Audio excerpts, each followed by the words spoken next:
बिस्मिल्लाहिर्रहमानिर्रहीम, अस्सलाम वालेकुम। Welcome back to my channel. I hope कि आप सब बिल्कुल खैरियत से होंगे। आज हम बनाएंगे बहुत ही मज़ेदार और बहुत ही जल्दी बन जाने वाली चिकन वेजिटेबल मैक्रोनी।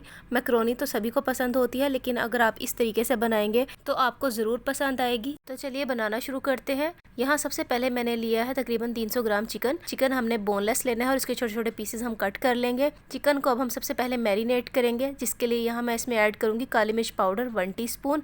अब इसमें हस्बे ज़रूरत नमक शामिल करेंगे और इसके बाद इसमें हम शामिल करेंगे 1 टेबलस्पून भर के वाइट सिरका। अब इसमें ऐड कर देंगे 1 टेबलस्पून हॉट सॉस।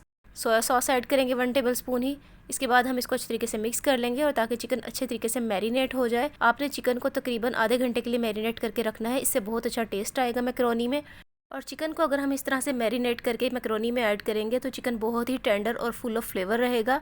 तो देखिए यहाँ चिकन हमने मैरिनेट कर लिया है, इसको हम साइड पे करते हैं। तो यहाँ नेक्स्ट स्टेप पे मैं आपको बताऊंगी कि हमें मैक्रोनी में और किन किन चीज़ों की ज़रूरत होगी। तो यहाँ मैंने 1 पैकेट मैक्रोनी का लिया था, इसको नमक और ऑयल वाले पानी में बॉईल कर लिया अच्छे तरीके से। और इसके बाद आपने इसको ठंडे पानी से वॉश करके छलनी में रखना है और इसको 1 टेबलस्पून ऑयल आपने लगा देना है। इससे क्या होगा कि मैक्रोनी बॉयल होने के बाद बिल्कुल भी आपस में जुड़ेगी नहीं और खिली खिली सी बनेगी। इसके अलावा इसमें जाएगी 1 कप क्यूब्स में कटी हुई गाजर, 1 कप बारीक कटी हुई बंद गोभी और 1 कप ही क्यूब्स में कटी हुई शिमला मिर्च। और इसमें जाएगा 2 टेबलस्पून हॉट सॉस। केचप इसमें हम ऐड करेंगे 2 टेबलस्पून ही।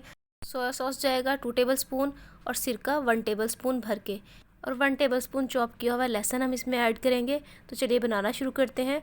यहाँ सबसे पहले एक कढ़ाई में हम लेंगे कुकिंग ऑयल और ऑयल जैसे ही थोड़ा गर्म होगा तो इसमें हम ऐड कर देंगे चॉप किया हुआ लहसुन। लहसुन को आप अपने टेस्ट के अकॉर्डिंग कम या ज़्यादा भी कर सकते हैं। इसको हमने इतना फ्राई करना है कि इसकी अच्छी सी खुशबू आने लगे और हल्का सा फ्राई हो जाए। इससे बहुत अच्छा फ्लेवर आता है मैक्रोनी में। अब इसमें हम ऐड करेंगे मैरिनेटेड चिकन।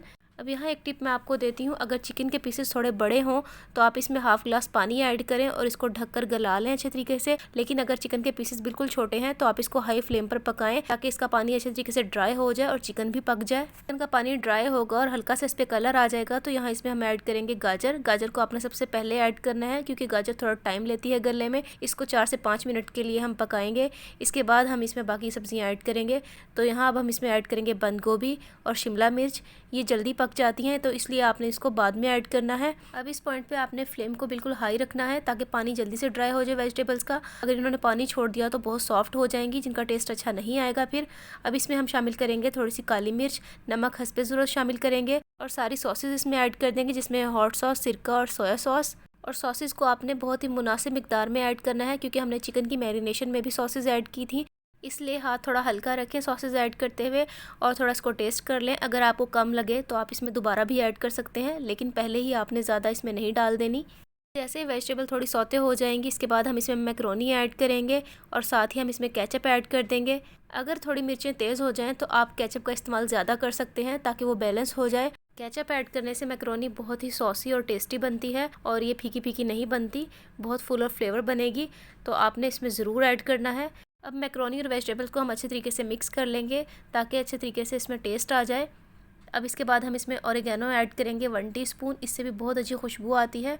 ऑरिगेनो ऐड करने के बाद हमने इसको कवर करना है और बिल्कुल लो फ्लेम पर हम इसको 10 से 15 मिनट के लिए दम पर रख देंगे। तो देखिए यहाँ 10 से 15 मिनट के बाद मैक्रोनी हमारी रेडी हो चुकी है। बहुत ही टेस्टी बनती है और अगर आप मेरी इस रेसिपी को फॉलो करके मैक्रोनी बनाएंगे तो ये आपको इतनी ज़्यादा पसंद आएगी कि आप बार बार इसी तरीके से इसको बनाएंगे। तो चलिए हम मैक्रोनी को सर्व करते हैं।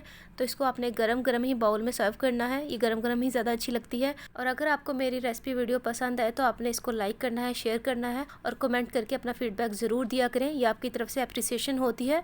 और जल्दी से आपने मेरे चैनल को सब्सक्राइब कर लेना है। न्यू वीडियो तक के लिए अल्लाह हाफिज़।